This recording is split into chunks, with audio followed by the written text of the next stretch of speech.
of Moment of Truth with Leunado, and I have with me the founder of PTA, Penel Trade and Automation, and his name is Anthony Amos, and with his assistant, Mr. Obed. Today we'll be hearing from them, from the world of traders, what it means to be a trader, and we'll learn little things, their terms and analogy about trading and all that. Please, sir, can you tell me what PTA stands for? Okay, PTA is Penal Trade and Automation, short for Penal Trade and Automation. So it's actually like a rebrand of Penal Forex. So we're actually into Forex alone, but recently we had to rebrand because we have now decided to open up our shops to more than just trading Forex. Now we do synthetics, we do crypto, we do stocks, and even more than that, we decided to automate the whole journey. So we're automating both crypto trading, we're automating stock trading, we're automating forex trading. So PT generally is just um, what captures a trader's world. The whole ecosystem is what we're trying to target. At the same time, ease trading for a lot of people with automotive tools and strategies. Okay, for I have some questions draft out here for, I think, for people who are interested in this your world. They would like to hear from you, like, who have a lot of experience about trading. Why do traders fail in stock, crypto, or forex markets? Why do traders fail? Can you explain that to us? I think that's one of the biggest questions in the industry because nobody wants to fail. You know, human beings generally would want to excel in everything they do. So failure is not an option. And you see many of times they tell you that okay, for you to achieve success, you have failed multiple times. Mm. All right. But then failing time and time again is another thing. So a lot of traders, like the statistics we currently have is that 95% of traders fail in their journey. And this is actually a very huge margin, which means only 5% are profitable. So there are a lot of reasons, ranging from knowledge, ignorance, right? We look at that on an aspect.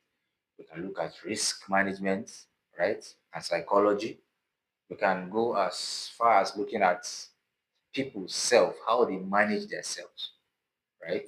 So there are a whole lot of things to look at that makes people fail. But I think on the top list, priority, if we're looking at the scale of preference, I would put risk and psychology as the first reason why most traders fail. And then secondly, as the major cause of failure, I would say knowledge and execution. Wow. I know that you people in the world of trading, everybody, I think all Nigerians woke up one day to the news of popular YouTuber McAngel saying he lost $3.7 million in Forex. Is that possible to lose that kind of amount?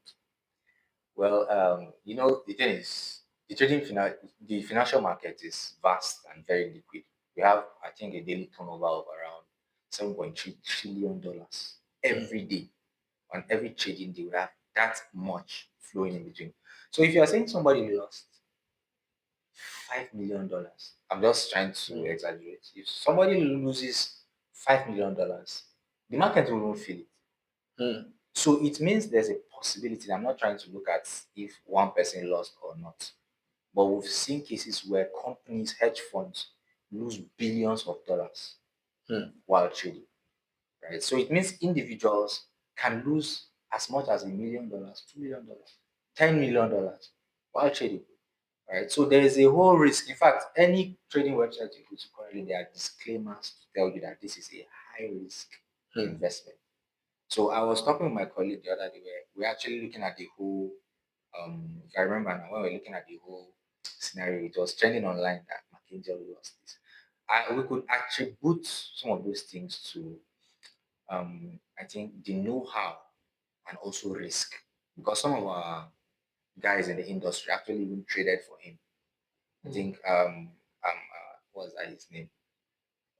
This guy Akabuike Mike has traded for him.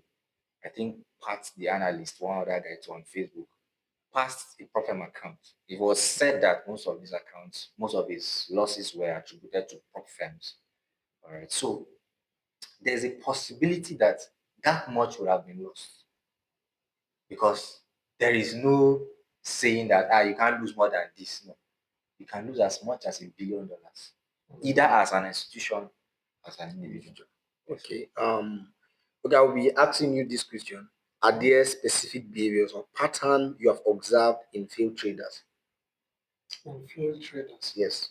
Are there specific behaviors or pattern you have observed?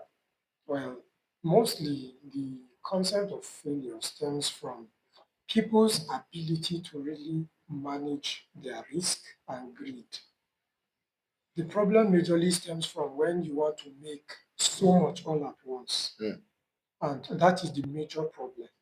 This is something that is supposed to be built over time and compounded while you manage your risk and preserve your capital. But somebody would come with, let's say, $200 and wants to go into a trade and make $800. So you're trying to make $600 out of $200, which makes you to leverage so much that you end up losing every time, not making anything at all. Mm. So yes, there are established patterns and it is mostly centered around greed. That is basically the problem. Zato, do you have anything to add? Well, like I said, if you look at the Mark Angel case, for example, you can attribute a lot of it because it's not as if he lost it at once. From what we learned, um, he lost 50K here, 50K there, 100K here. In a bid to recover losses or recoup losses, Mm. you keep putting in, taking almost the same approach you used to use the other ones, and then you're banking in more losses and all that. So I think I agree perfectly with what he said. They are all patterns, and you can link them to fear and greed. And I think one interesting key about that McKingel's case was that I think one of the traders stated on how he was being conservative in trading and was making profit, but there was an increased pressure to make more, which would require risking more. So I think at some point he has to surrender back the account simply because he was compounding the profit and not leveraging so much so that he doesn't lose much. It is a double-edged sword. You leverage much, you can lose much or gain as much as you've leveraged. So it's a double-edged sword. Wow, thank you so much. Okay, next question. How does a lack of proper education or strategy contribute to failure? Okay. So, like I said, ignorance is one of the things that make people lose money. In fact, even as a professional, I still go for higher courses. I learn from people. Like I may train some of my students actually have been privileged to learn from other mentors, right? And if I see, okay, this guy is doing well in this particular aspect, I'll humbly go and learn. Why? Because it's a stepping stone for me, right? So ignorance can, I think, we can start looking at ignorance from a newbie perspective and also from a professional perspective. Do you understand? Ignorance generally is lack of knowledge. Mm. That's what ignorance is. So, in any regard, if it's in a strategy, for example, let's say a person wants to trade stocks but doesn't know which app to use, you can either lose money by giving somebody to buy stocks. Mm. You understand? Because you don't know the investment 101 knowledge of buying stocks and keeping. You may fall into the hands of people that would scam you. That is a loss, and that could lead to failure. That could even build fear on investing because a lot of people have bad memories, bad experiences that made them to hold back their investment um, desires, right? So, knowledge is one thing that, or ignorance is one thing that has kept people out of profits, right? There are times where you need higher knowledge. Of course, with every level of investing comes a higher knowledge. You can't tell me that what Warren Buffett uses to invest currently is what he used to invest 30 years ago. So the same thing with traders are like, I believe if we decide to learn as time goes on, maybe as new things come up in crypto, we have meme coins, we have um what's it called, Web3 coin, we have a lot of coins that you can leverage on, and these things come in seasons. So if you're not able to understand and learn as these things come, you definitely be ignorant about them, and most likely you lose when trying to engage those opportunities. Wow.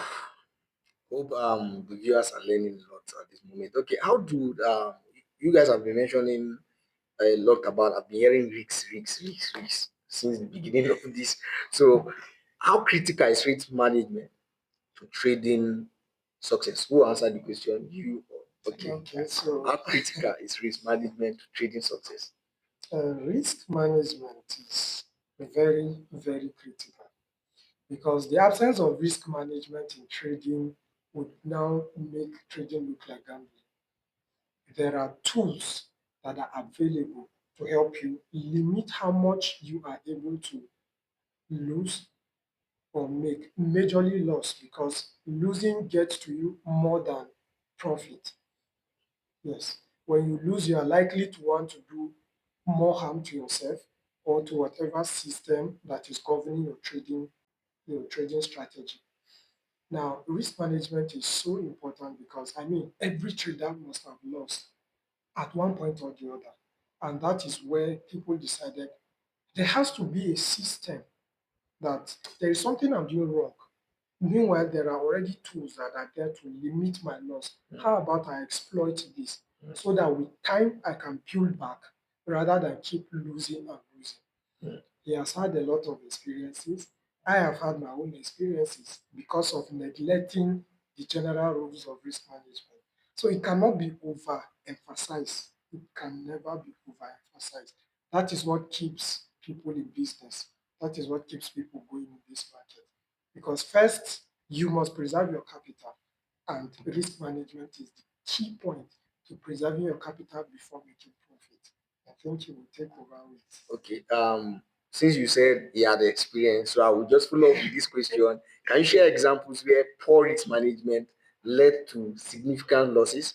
And then, so that's because of time, what are the most effective strategies for managing risks in each market, both stocks, crypto, and forex? So the examples where poor risk management led to significant losses, and then the effective strategies Strategies, yeah. to managing risks in each of these markets, both the stock, the crypto, and the forex. Okay, so I would start with, I'll quickly give an experience I had, and let me just quickly let me match two experiences. The first would be the first account I ever lost, and then the most recent account I lost. And then one thing people fail to understand is even as professionals, you can take losses, right? Which means there is no one that does not take losses. If you can limit your losses, you will definitely stay longer in the game, like he said. So the first experience I had, the first account I ever lost while trading was basically because of ignorance. And then I was not using a stop loss. Now, stop loss is a tool which is embedded in most of the trading platforms to help you determine how much you want to lose per trade. So when I started trading, I think that day I was trading $150, my first ever account. I I didn't know what stop loss was back then. I didn't know that okay, it's not just entering this trade. There is a way I have to okay, let me decide if this trade goes bad, let me just lose $10 on it and I'll look for another opportunity. And that was ignorance costing me the whole account. That was the first scenario. And the most recent scenario, even as an experienced trader, it actually happened recently. Now, I am trading this account way bigger. In fact, I think it was 10x what I first lost in my career. Right. So let's say roughly around $1,500 that I lost recently. Now, that was greed, not even ignorance. In this case, it was pure greed because I was like, okay, this is an A plus setup. We call A plus setups. Setups you know that time and time again it has played out, right? But then with trading there are probabilities, which means even the one you call A plus can become Z minus. You understand? So it actually became a Z minus day for me because I was overconfident in the setup. and then I was greedy, which means I over leveraged the account, right? And that was how I lost that. So put together, you can see that ignorance and greed played Major in factor. losing account. Now, what can traders do to limit losses? Which means which systems can traders employ to cut losses or to be profitable in the long term? Now, number one, I would use automations. Why? Because it falls into what we're trying to capture as a brand and as um, a body, right?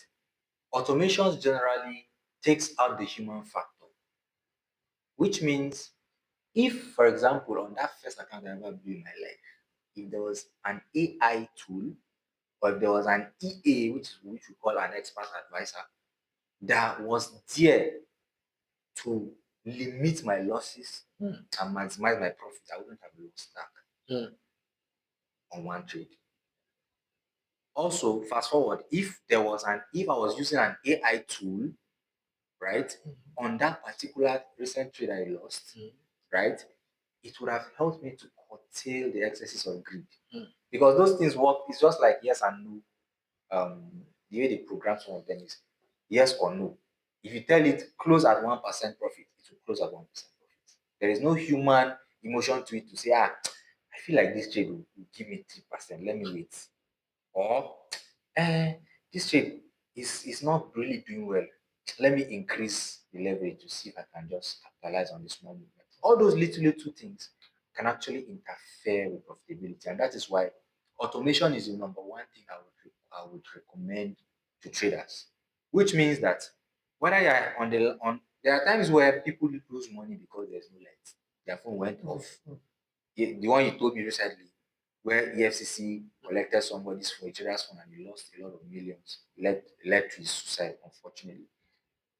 If there was an automation in place that, okay, even if you are asleep, even if your phone got missing, once it gets to 2%, once it gets to minus 1%, it's out.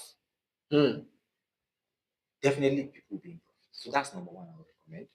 Number two is to build strategies around the asset class you are trading, which means that everything you are trading, every asset you are trading has the way it behaves. Now, for you to, even if you want to use automation tools, you have to embed that into those systems, right? To tell it, okay, this is what you should, this is what you should do. So even as traders, for people that may not really like, because automation is kind of expensive. So before you get to automation, you can decide to, okay, build a system around what you're trading. Understand the assets, that's number one.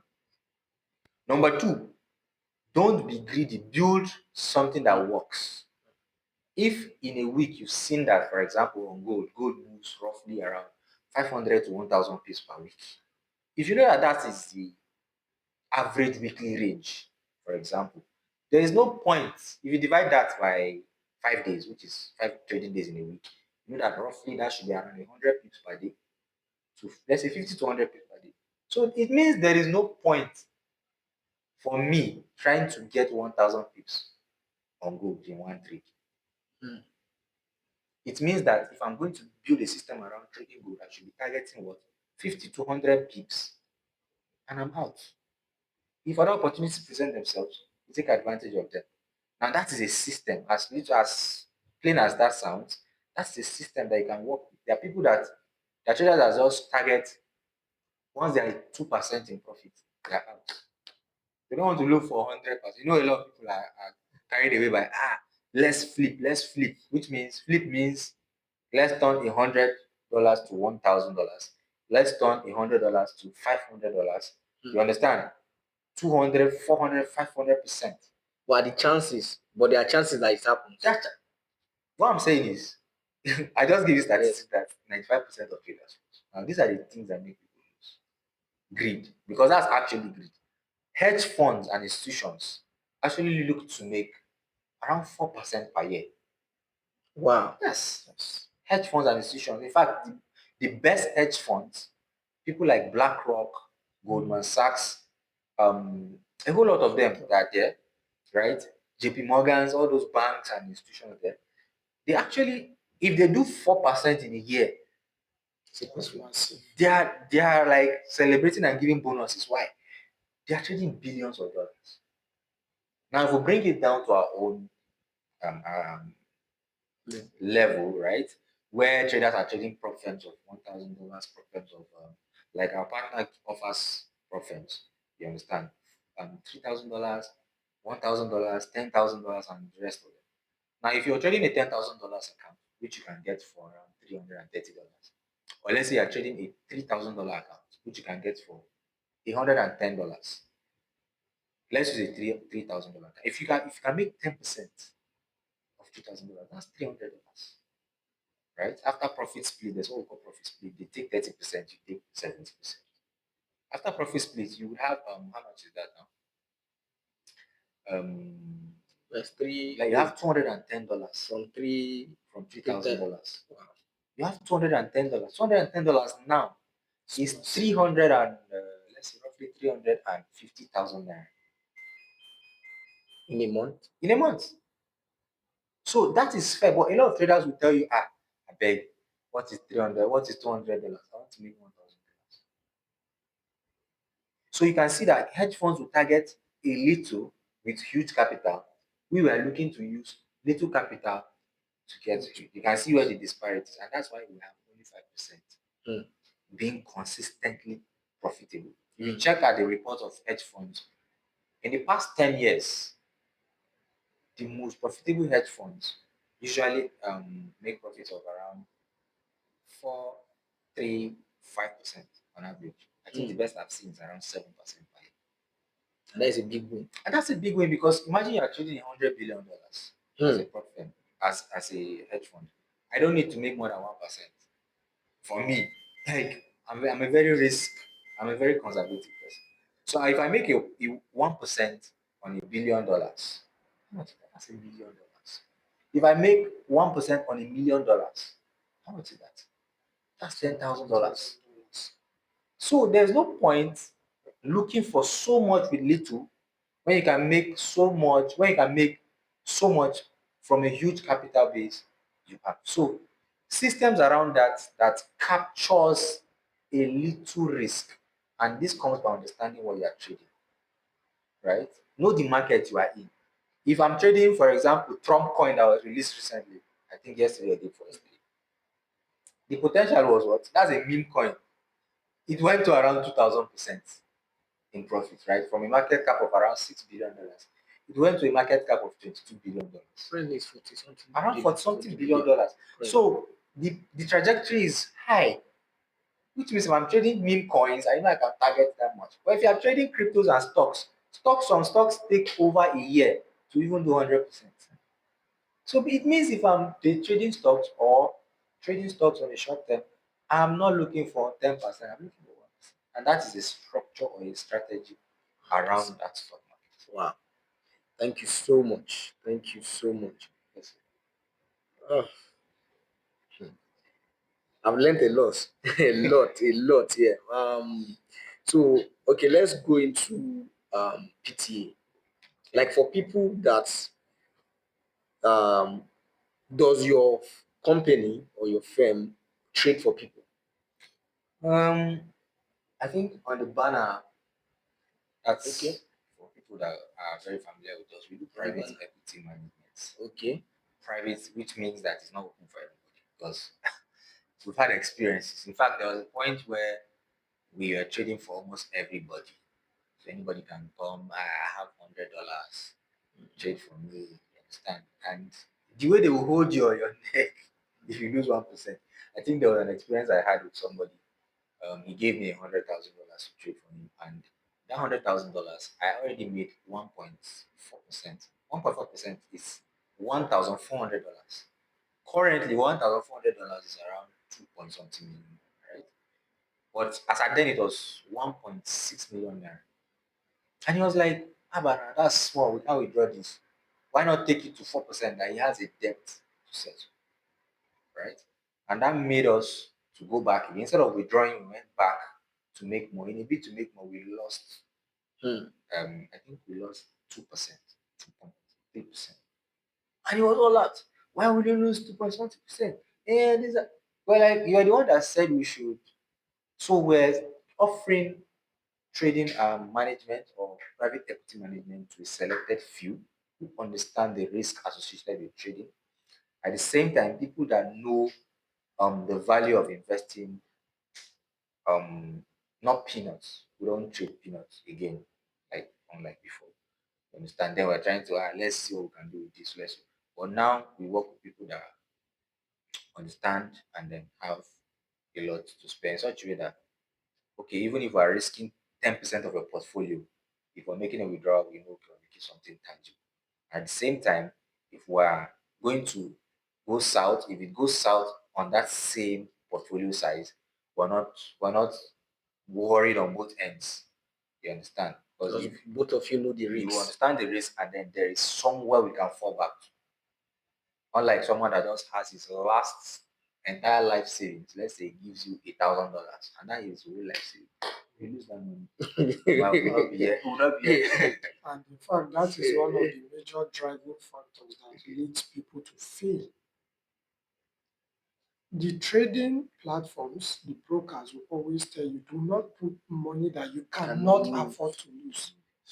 So basically, you must ensure that whatever it is you're putting It's something that you can is something you lose. can lose. And this is true for almost every business. It's almost true for every business. Whether you're buying grain, those that bought grain during the rainy season and stock hoping to make profit are in loss. The borders are open. So these are things that when you're channeling your resources to, you have to have the knowledge, like he said, that look, I have the tendency to lose all of this. Therefore, I will not put myself under pressure to multiply this very quickly because in so doing, I can lose. And I will not put pressure on whoever it is that is managing such a portfolio for me. So I think that is very, very relevant when it comes to dealing with people. Okay, that's understood. So, how do unrealistic profit expectation lead to failure? I think apart as you were saying, I wanted to even chip in unrealistic because you see, like he was saying, a lot of people want to come in and then flip, make so much. That's actually unrealistic. Even though, like you said, are there chances that you can make so much? Yes, of course there are chances. Out of even in bet Nigeria, people make millions. Okay, what's the probability that out of 1,000 people that are betting today, 1 or 2% will surely, or 50% of them will make a return, right? So these are the things. There are unrealistic expectations and there are realistic expectations. Realistic expectations fall within the confines of let's make 1, 2, 3, 4% following a system that has worked over time. Unrealistic expectation is I want to do this thing. 100%. I want to make so much. I want to be like the Elon Musk of my time with my $100 or And it's with my. possible. It's actually possible. Now the possibility is what draws people, and that is why a lot of times marketers sell the wrong idea to people, and that's what we are here to. That's what we're in the industry to do, to stop all these lies that people tell investors and traders to be, or even traders in the industry. You go on YouTube and then you see someone telling you that I turned $100 to $1 million. I turned $100 to $100,000. We didn't say it's not possible, but is it consistently possible? Now, if you are creating an expectation for traders to come into the industry with that mindset, they will fail. Why? Because that is not sustainable. Can I turn 100? Trump coin turned someone's $10 to $19,000. Possibility ticked, right? Can he do it again and again and again?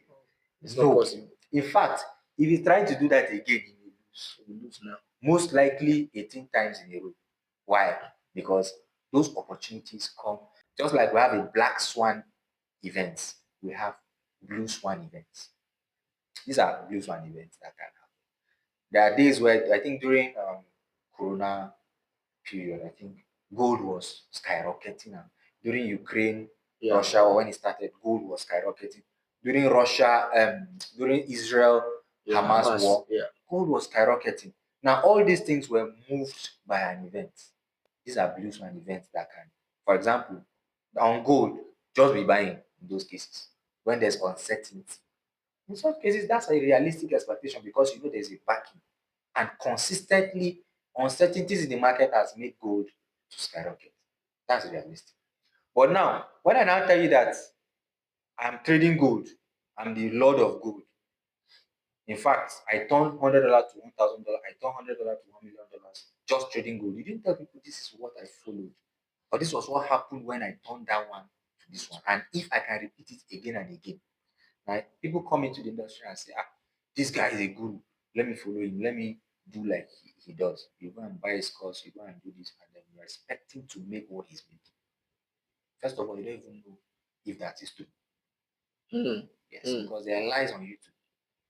So most of these experts are, some are not. A lot of them are false, right? Wow. But I've been in the industry. I can tell you for a fact that when trying to market products, for example, people people market robots, which we're into also.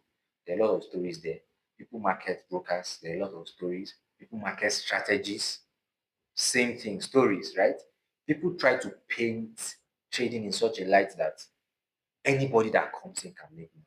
They'll tell you, the people that are doing it, do they have two heads? Sometimes they have two heads. Because the expectation you're trying to sell to them, 95% of them will probably lose. So it means if I'm taking in 100 students, I'm trying as much as possible to make sure they are all profitable, but I'll tell you for a fact that this is what happens and this is what made people fail. So it means if we can do what the 5% are doing, we'll be in profit. But I'll also tell you that trading is hard, investment is risky. This is what people don't tell others, and this builds unrealistic expectations. Thank you so much. And I think one of the take home that you have to or from this section is, if hedge funds in a year their target is 4%, I don't think you as a trader with a little amount of money will be targeting 100%. So, like you said, work around systems who have been put in place, and then look for. I think in this market, you have to look for mentors who are really open to teaching you what is not the surface thing. They should give you the in-depth knowledge of trading. Um, I think I want to lastly ask this: how do you define the relationship between risk and reward in trading? And then, are there situations where taking higher risks is justified? And what is the example of high risk investment that paid off? Okay, so I'll just let him take the Okay. first part. Maybe just Okay. first part of the Okay. question. What define the relationship between risks and reward in training and in trading? All right.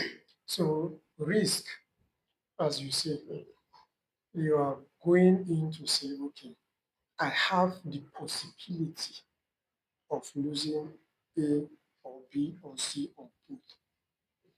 Reward is the aftermath of taking that risk and then it yielded a positive result. Are they related? Yes. You cannot have a reward without taking a risk. Going out in itself is a risk. Taking up a job is a risk.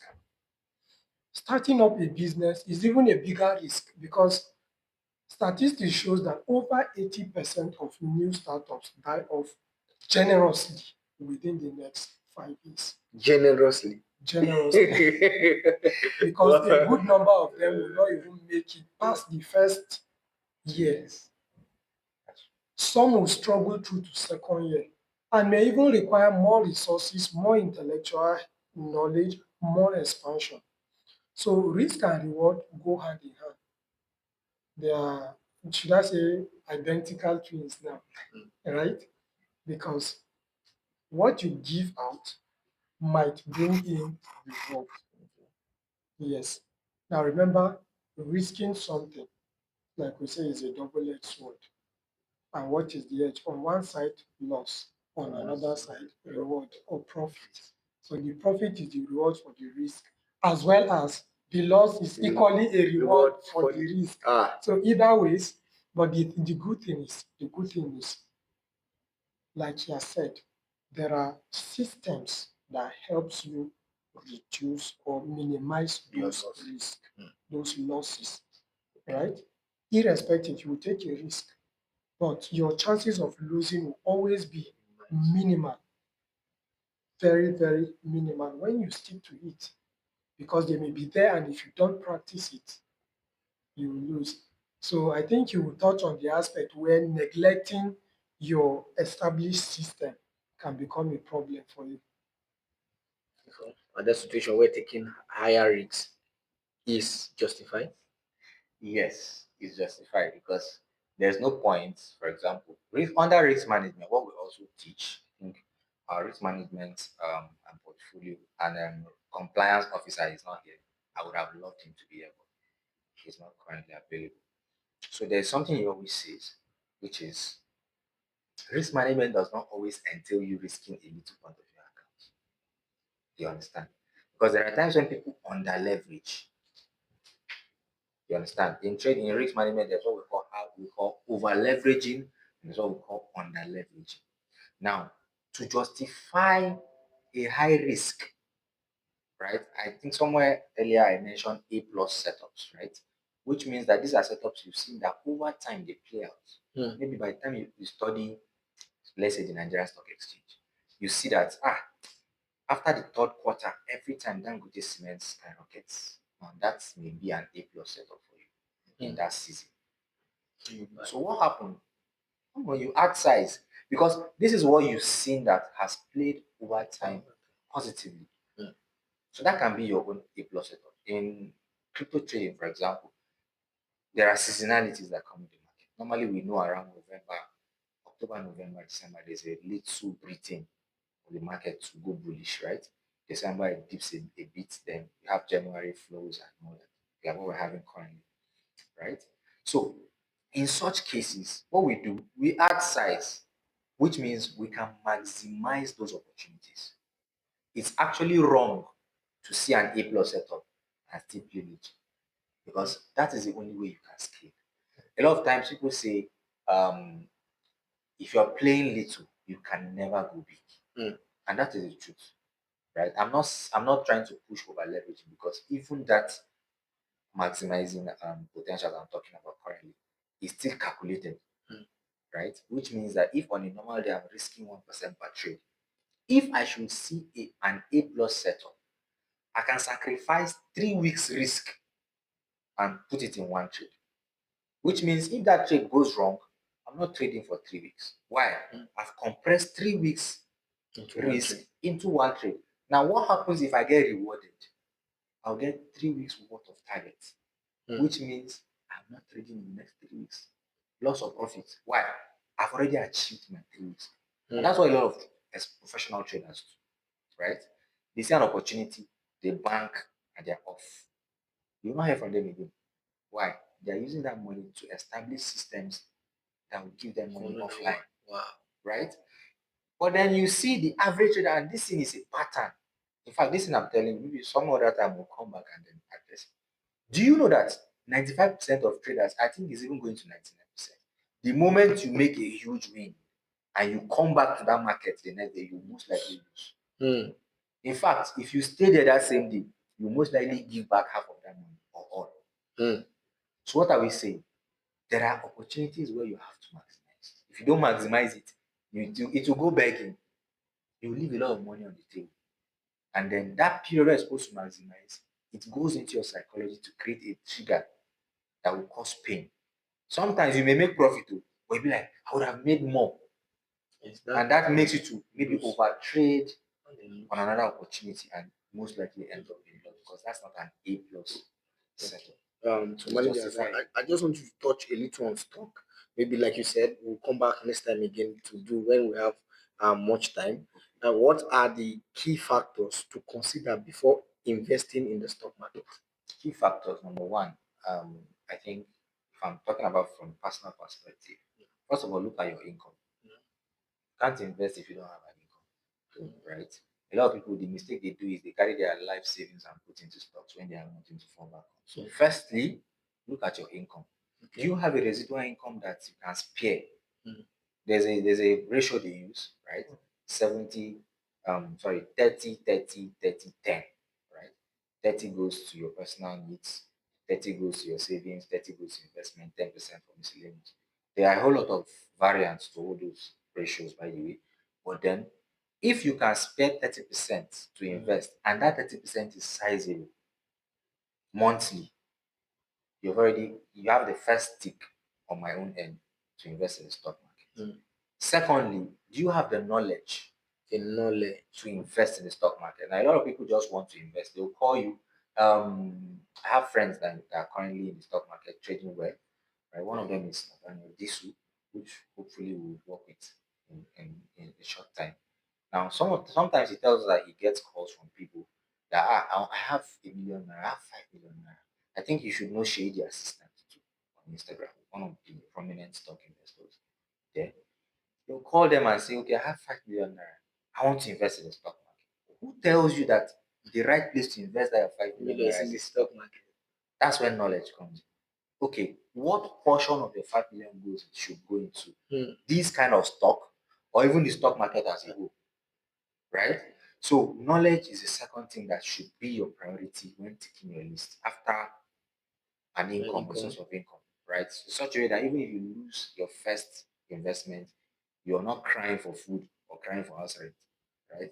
Then income, knowledge, then risk, right? Once you know the risk, which means you should portion or apportion your capital into fragments, right?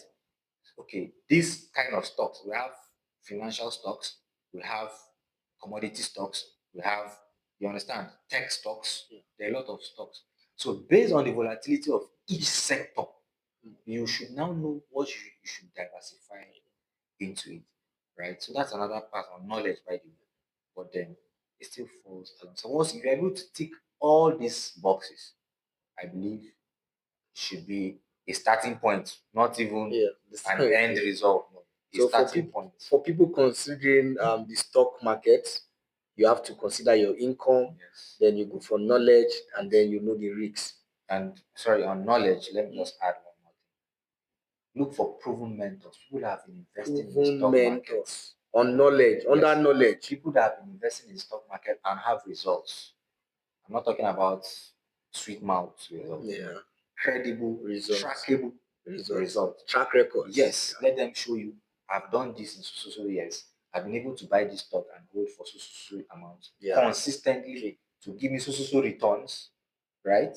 Over time. Now, once you follow those people, there are people that give reports like what we do as part of our services is to give stock reports, crypto reports, you understand, like that. So if you can follow those timely information, you most likely be profitable. I think we'll do more on that stock later on. Um, I think with this time that we have spent, it has. If anybody that wants to enter the stock market, the crypto market, and the forex, there is a lot of information here within this little time that we have spent. And if you really need further information, I will display their contact address where you can reach them for more um, explanation. And I hear that you people are planning to host a conference um, about all this. Yes. So can you tell us about that? I think I would even want to withhold some details, but Okay, like for now. as you Okay, mentioned, okay. No. If you're not comfortable, it's you can. still fine. I'll just limit what I say. Okay. So we're on a drive to reach out to a lot of people. Majorly, the program is centered around sensitization, right?